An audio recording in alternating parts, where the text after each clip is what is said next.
Buehler, even a Rich Hill. So I don't know. It's a tough call. I mean, I'd probably have to agree with Bruce with the Dodgers, but I think Milwaukee is really gonna make some noise, and they'll get past whoever they play in the first round. And if they do wind up playing the Dodgers in the NLCS, I could see it going 6 or 7 games. Either way. Do you think the lack of experience for the Brewers might hurt them? I don't personally think so, no. I think what really worked in October is getting on a really good streak, and being able to play competitive ball. They've won like 8 straight or something like that. This was a huge victory they had in Chicago now, and they did it rather easily, it sounded like. I was listening to the game, and yeah, Quintana went decently in the game, but they were hitting the ball really hard off of him. They seemed like they were very confident. Christian Yelich has not historically been good against Quintana, but he went 3 for 4 today, had a key stolen base, had a key RBI. Like you guys said, he's MVP. I mean, it's not a probably at this point in my eyes. He is the MVP. You have that, plus they have a really deep hitting lineup when you look at it. Good enough starters. I mean, Shashin went 5+ innings in pretty much a must-win game against one of the better teams in the NL. And they did just fine. So I don't think it's going to hurt them, honestly, at all. I think they're on such a roll, and they've been doing it. The skill is there. Josh Hader's skill is there. He's an elite reliever. So he is good. You know, Knebel is another elite reliever, so he'll be fine. He may walk some, he may give up some, but that's what he does. But he can also come through and give you 9 scoreless innings throughout the postseason with 15 strikeouts. I'm leaning with Johnny as they're going to be a really tough out, and they're going to be a very fun team to watch. Yeah, and the lack of experience, it's not so bad on the Brewers because they did bring in some veterans this year. I mean, when you look at it, they brought in Lorenzo Cain in the beginning of the year, so he was on the world champion Royals. They brought in Moustakas at the trade deadline. Mm-hmm. Ryan Braun's been there forever, and he was in the playoffs with them back in 2011. They brought in Granderson. They brought in Gio Gonzalez, who's pitched for the Nationals the past few years. Now, granted, they've always been a first round and done, but he has pitched in the playoffs before. So they do actually have some playoff experience. And Christian Yelich is just, I mean, it's not even fair anymore. It's like he must be seeing a beach ball when he gets up to the plate. It's almost, he reminds me a lot what he's doing now. If it carries into the playoffs, it reminds me a lot of what Danny Murphy did for the 2015 Mets. Yep. You know, and Daniel Murphy had, what do you have, 7 home runs in the playoffs? And I mean, he was just out of his mind. It was amazing. That got him that big contract. You see Christian Yelich, he came over in the trade. People already thought that he was going to have this really good year. Man, he is crushing it. He almost led the NL in home run. Like, think of that. Yeah. Yeah, and he doesn't have any playoff experience, but neither did Danny Murphy in 2015 for the Mets. So, and he turned out to be, extended. He was hot through the playoffs.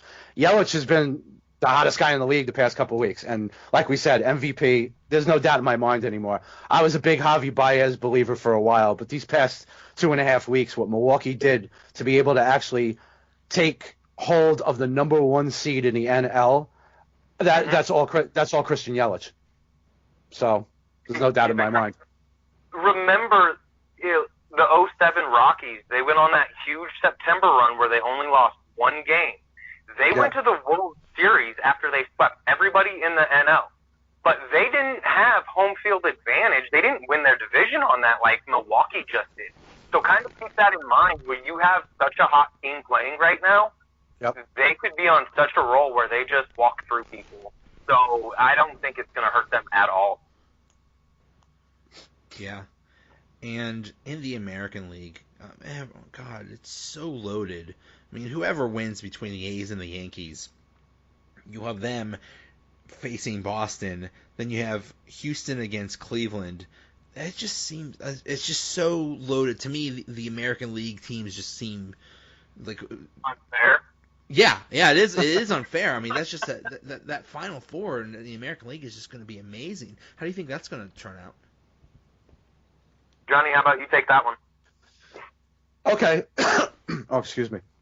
Yeah, the Yankees and the A's to start off. I mean, the A's are the biggest surprise in baseball this year, by far. Not even close. I mean, starting the season off with the lowest payroll in baseball at $66 million. To win 96, 97 games to make it to the wild card was incredible. They actually have a legit shot against the Yankees. Now, as going forward from there, we'll take it further than the wild card game. Like you said, Joey, whoever wins that game has to go to Boston. Boston's tough, but Chris Sale, not only just this year because of the injuries and even that he hasn't pitched a lot of innings lately, he didn't even qualify for the ERA race because he only pitched 158 innings this year. But aside from him, if they don't win his start in game one, they're going to have a tough time. And we know how the rivalry is with Boston and the Yankees. And the A's played Boston pretty well, too. So whoever Boston plays in that first round is going to be a tough out. It's not going to be a cakewalk for the Red Sox, even though they won 108 games this year. As far as the other series goes, I honestly think whoever wins between Cleveland and Houston is going to the World Series. Because personally, especially in a 7-game series, I think with the additions that Cleveland made, Josh Donaldson's been crushing the ball, hit a grand slam the other day. He's exactly what they needed. With the additions they made, and plus in the bullpen with Brad Hand, those two are the best teams in baseball overall. I think they're the most balanced. They made the moves they needed to make at the trading deadline. And I honestly think whoever wins between Cleveland and Houston is winning the whole thing, the World Series and everything. Yeah, it's going to be fun. I mean, it's like Houston is this unbeatable empire that's just going to dominate for years. It's at least that's the way they're set up, and God, it's just going to be fun. It's just going to be a lot of fun. Yeah. So, sorry, go ahead. Oh, I was just going to ask Bruce what he thinks of the AL. I think you crushed it when you said between Houston and Cleveland, that's going to be pretty much who dominates the AL. I mean, Joey, we sat back and joked it's almost unfair. The pitching staffs is, when you look at those pitching staffs, that's what makes it a little unfair when you look at them. I mean, the Yankees and A's, yes, I love their power-hitting ways, but the pitching staffs don't have me so convinced. Like when you look at, Corey Kluber, Carlos Carrasco starting your pitching staff, or Verlander, Garrett Cole. That's really tough to beat in those series, those 7-game series. Then you take a look at the hitting depth both of the teams have. It rivals any of the other 3 teams in the AL playoff race right now. I don't think Boston has the depth at the pitching staff. And, I mean, I agree. I don't know if they'll win it all, but I have Houston winning over – I have Houston taking the AL. So, to me, it's almost like a boring quotation with the same 2 teams in the World Series, but I think that's how it's going to play out, and I think it's because of the pitching staff and the experience of Houston with Alex Bregman crushing it over there. He has been the leader of that team while everyone is some of the guys have been hurt, some of them haven't had the same seasons, and Alex Bregman just stepped up, and he's been amazing. He's been awesome. So, yeah, I agree. I think Houston, I agree. They take it all, too. So. All right. Well, how about we do this again in a couple weeks when there's a little more clarity, maybe when we get to the Final Four, the league championship series, and then maybe we could talk about how we think it's all going to shake out then. Yeah, definitely. Awesome. All right. Johnnie Black, Bruce Cagle Jr., we can find you both on the Scarecrow. All right, guys. Thanks so much. Thanks, Joey, for having us. Okay, now to talk about the weekend in the NFL and probably other stuff. I have my regulars, Mark Hagelauer and Coach Warzu. Hey guys, what's up? Hey, what's up, Joe? Okay. Hey, how you guys doing? All right. So let's start with the breaking news. We just found out not too long ago that apparently Le'Veon Bell is going to come back during the bye, which is in Week 7. So nice of him to grace us with his presence. Yeah. Do you think he's actually going to show up? Do you think he's going to show up in shape? Or do you actually think he's going to play for the Steelers?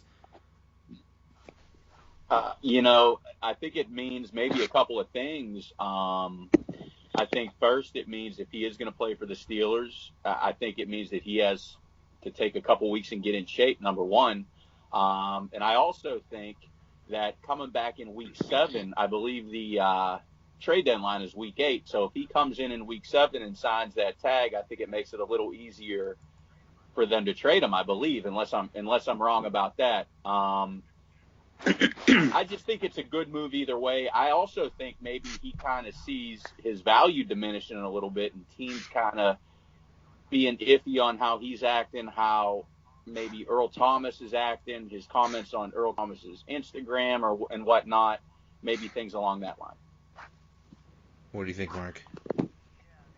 Yeah, I mean, it's interesting, all this information that came out. I mean, I'm sure you guys saw the quote that he's even, saying he still wants to retire a Steeler, and I don't know if a lot of that's just backtracking because of, the reported kind of lack of interest, at least as of now, most likely because he's still hasn't signed the franchise tag, but maybe deep down he does want to be here and he was just milking them for all they can, all he can get, but I mean, that doesn't really explain why he would hold out because this year was pretty much set in stone that he was going to get the franchise money anyway.